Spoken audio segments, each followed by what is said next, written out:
Whew. Good morning. I slept pretty good on that bed. I hate those type of sheets though. Like these ones that don't actually, what do you call it? Don't sheet. Just a flat sheet instead of having it cover. I don't know why so many places in Europe just get fitted sheets, guys.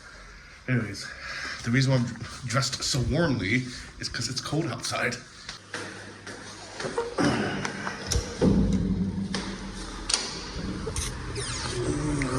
Welcome to Greece.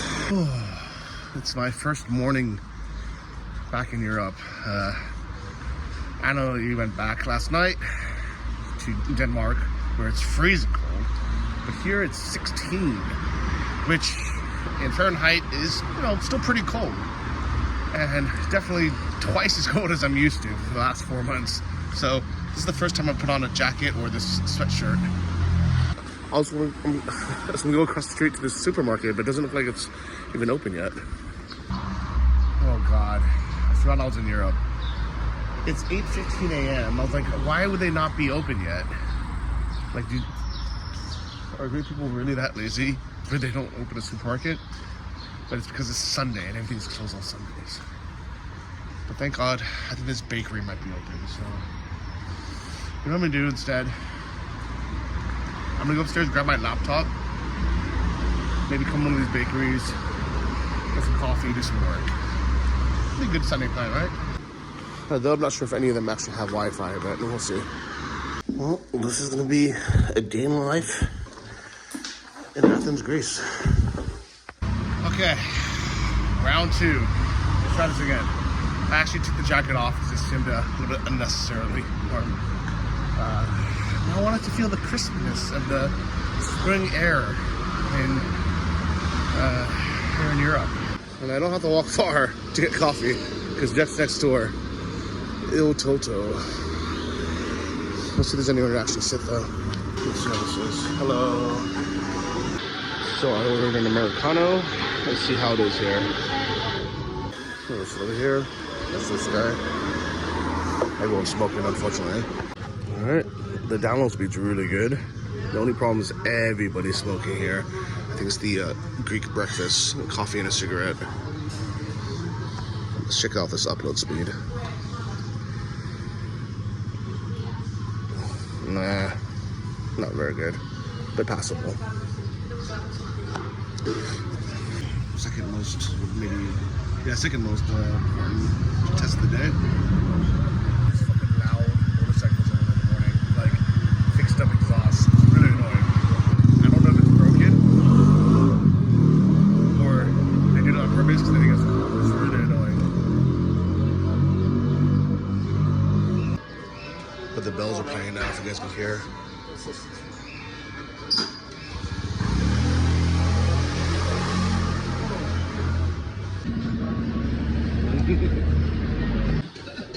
Alright, people are starting to wake up and grab their Sunday coffees. Unfortunately, these motorbike guys keep fucking driving back and forth still.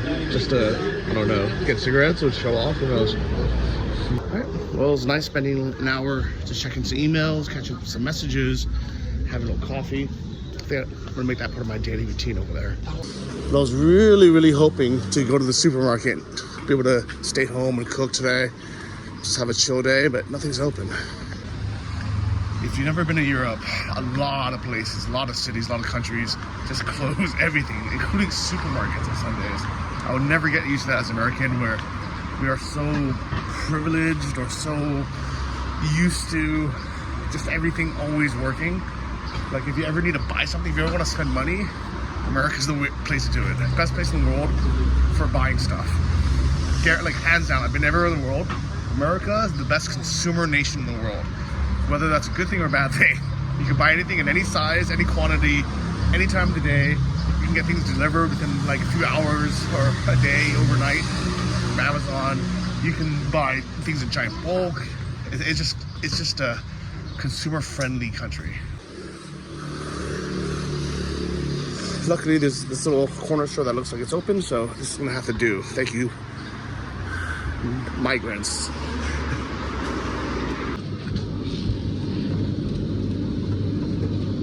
This one, how much? 5? Okay. This looks cool. It's a terracotta pot, but I'll just go with the plastic one. I'm gonna do some laundry as well. What do I need? Let's see.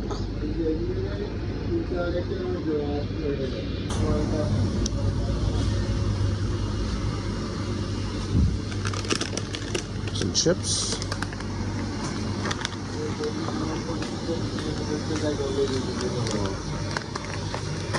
Hi. Do you have any olives? Yes. Okay. How much is it?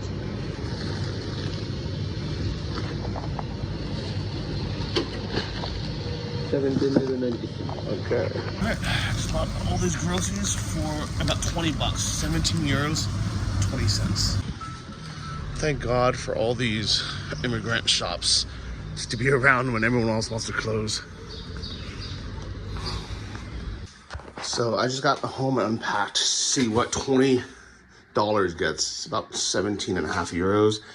1 lemon, 1 tomato, half a bunch of bananas, this nice big thing of Greek yogurt, an orange, some cheap meat, 10 eggs, a fresh lavash bread, bag of chips, some laundry detergent, and some pickles. Speaking of which, I should probably do my laundry. This was only $1.50, and I'm gonna put half of it in the second wash and have it in the pre-wash. I think most people still don't actually know what they are, but this is a pre-rinse and this is the main rinse. And that's fabric softener, which you should never use. Terrible for your machine, terrible for the environment, terrible for your clothes, it's just unnecessary.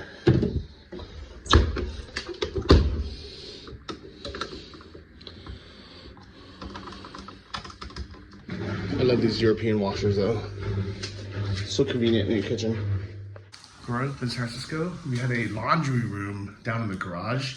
It was such a pain in the ass to walk downstairs, all this laundry, and usually we would have such big loads, we had such big machines, so you would wait a week and put in like a ton, black and white, so 2 loads. It was just a pain in the ass, and then to get it, you have to go down, move to the dryer, you know, remember to go back up. I hated it so much. And then when I moved into apartments, it was like a laundry room that you had to go to, and then like it would be busy, so you gotta go there. You afraid people would steal your clothes. So you gotta. It was such a pain in the ass. I hated doing laundry in the U.S. As soon as I moved to Europe, and Asia is basically the same.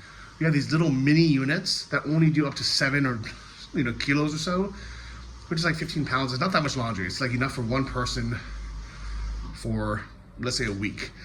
And you just do it whenever you want. Like you just throw 5 items in, 6 items in, maybe 10 items in now, max. You do it and you just put it on the balcony. It's so easy. It's so easy. It's so convenient. I wish Americans would learn how easy and convenient minimalism is. All right, got myself a little Greek yogurt breakfast. I'm excited. All right, well, I'm set up watching a little TV. I'm gonna use that as a monitor to edit later. Finally eat my breakfast. Hours later. I guess it's been over 2 hours and my laundry's done. Nice. Voila. And voila. This will dry by this evening. Back to the edits. What do you think what do you guys think of my setup, by the way? So Athens is very popular for protests, and there's actually a lot of Palestinians that live in Athens, so I'm not surprised to see this.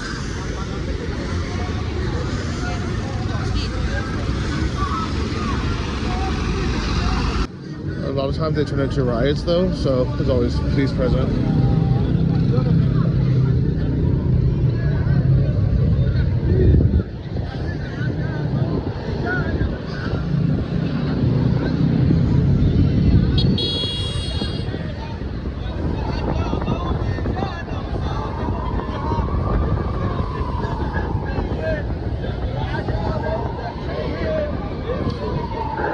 There's some non-Greek people here too, or non-Palestinians here too.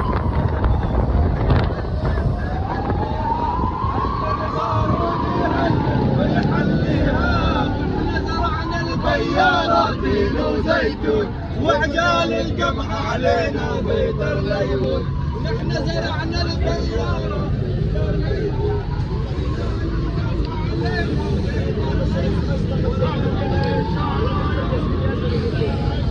This topic is very, very complicated. A lot of people have died. I don't want to get into it. I don't live in Palestine. I don't live in Israel. It sucks. I hope it gets solved. Let's definitely just leave it at that. I would say definitely before October 7th, I would have been in very, very close support of these guys.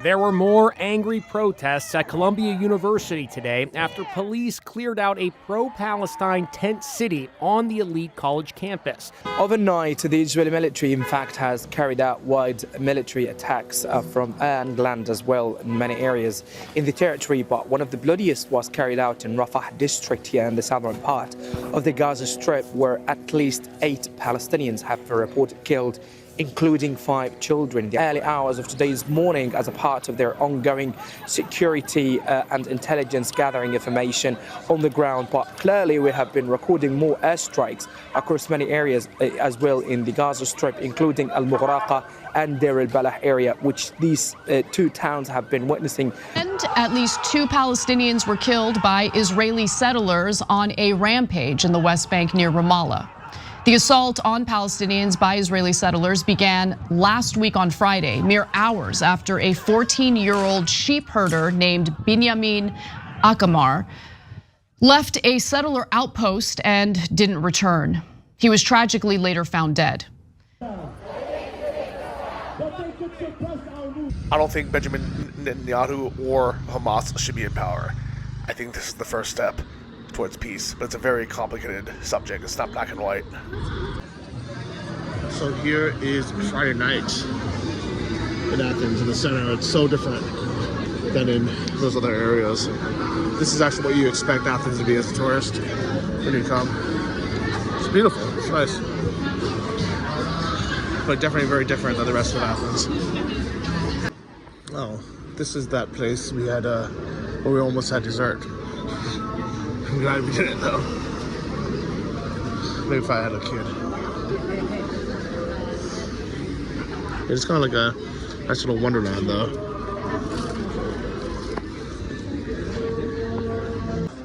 So the bar I'm supposed to meet some people at is here somewhere. But all I hear is some prayers, which is a bit strange. I don't know. Is it Greek or is it Muslim? I have no idea.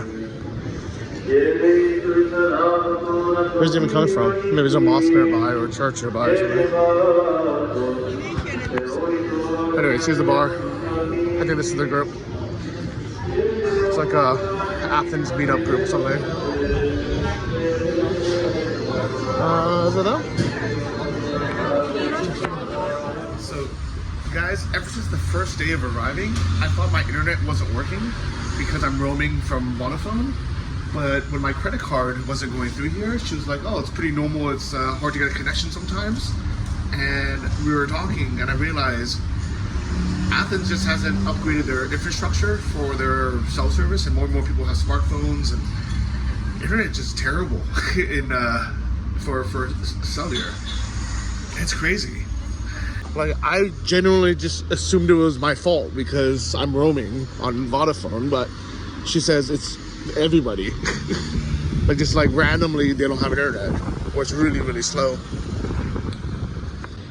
So I went to go buy some sour cherry juice because I heard it helps with sleep and jet lag. And when I went to that store, I realized half the products were in Russian. And I asked the cashier, I said, like, oh, like, is this like some like, you know, what kind of store is this? And he's like, oh, it's kind of like a, you know, Russian, Greek mixed store. And I was like, oh, that's interesting. Like, are there a lot of, you know, like Russian people living here? And he's like, yeah. It's like, oh, you see that woman, you know, right there stocking the shelf? She, with the help of Russia, she escaped the Nazis in Ukraine and you know, escaped here. And I was like, what? And I was like, what do you mean? She's like, you know, by gunpoint, they, you know, like they took her. And I said, and then they just let her come to Greece. And he's like, no, she escaped. And I was like, she escaped from like Ukrainian prison? And he's like, no, well, I mean, they just let her go here. And I was like, well, if she liked Russia so much, why didn't she just move to Russia? And he's like, I don't know. And I was like, can I ask her? And he's like, no, don't. She won't speak to you. And I'm like, okay. And I was talking to him more about his life. I was like, where are you from? And he's like, I'm from this area in the Black Sea. And I was like, oh, what country is it? And he's like, well, now it's Turkey. But, you know, it used to be our land. And he's like, I want to take it back. We want to take it back. And I'm like, listen, like, I know that the Ottomans did a lot of terrible things hundreds of years ago. They killed a lot of people. It's terrible. But you can't repeat it now in 2024 by trying to take back historical land. It just doesn't, like, life doesn't work that way. So it was a really interesting conversation, but it just kind of showed and then he started talking about the Greek economy, how terrible it is, and how that they want to leave the EU. And I was like, you know, the Greek economy wasn't good before you guys joined the EU. Like, you guys lied about your books, and that's why things were so messed up. Choose 2009 as the starting point of Greece's debt crisis. A newly elected government revealed that its predecessors had been underreporting the true budget deficit. This revelation temporarily shut out Greece from capital markets, which meant that it could no longer issue government bonds to pay off its debts. If Greece didn't receive a bailout, then it would be the first country in the European Union to default on its loans. Like, it was an interesting conversation, but also kind of just shows the mentality of a lot of people here. But anyways, I got my juice. I'm happy. And I actually did buy the Greek brand, even though the Bulgarian or Russian brand actually had more percentage. But, you know, I'm in Greece. I want to support Greece. Speaking of supporting Greece, I'm gonna get my bakery every morning. Kalama. Morning. Today I will eat something different. So I'm gonna get one of these spinaches and cheese, which is my favorite. And then I want one more thing, but you can choose. One more, I don't know. Surprise me. Give me one more.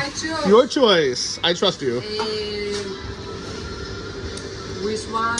I trust you. Surprise. Surprise. Which? Okay. What is it? Croissant. With ham and cheese. Okay, let's eat it. If I don't eat it, I will eat 2 tomorrow. No. This ham and cheese one is pretty good, but the spinach and cheese one is the best, guys. Better than this terrible show I'm watching. I hope you guys enjoy my series here in Athens.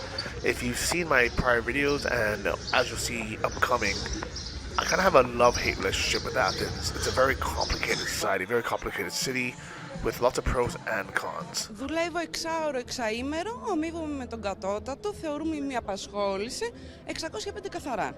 Αυτά τα χρήματα επαρκούν για να... Δεν επαρκούν καθόλου. Γιατί δεν αλλάζεις δουλειά?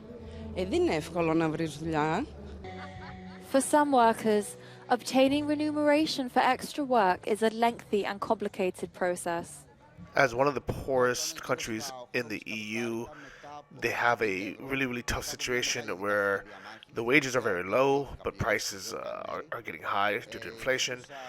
But people don't want to work all the jobs. They don't want to take a lot of the jobs. Yet I see some people driving around Maybachs, around even around my ghetto hood, part of the church. So who knows what's going on in Athens? Their economy is a very strange one, and I think a lot of times the unions that they put together, the protests, they ended up doing more harm than good, especially here in Athens. I hope they figure it out, but for now, one of the benefits as a tourist is it's also one of the cheapest countries in Europe to visit, especially one that has very good weather, that has the beaches, the islands, the history, the amazing food. It's a tough situation here.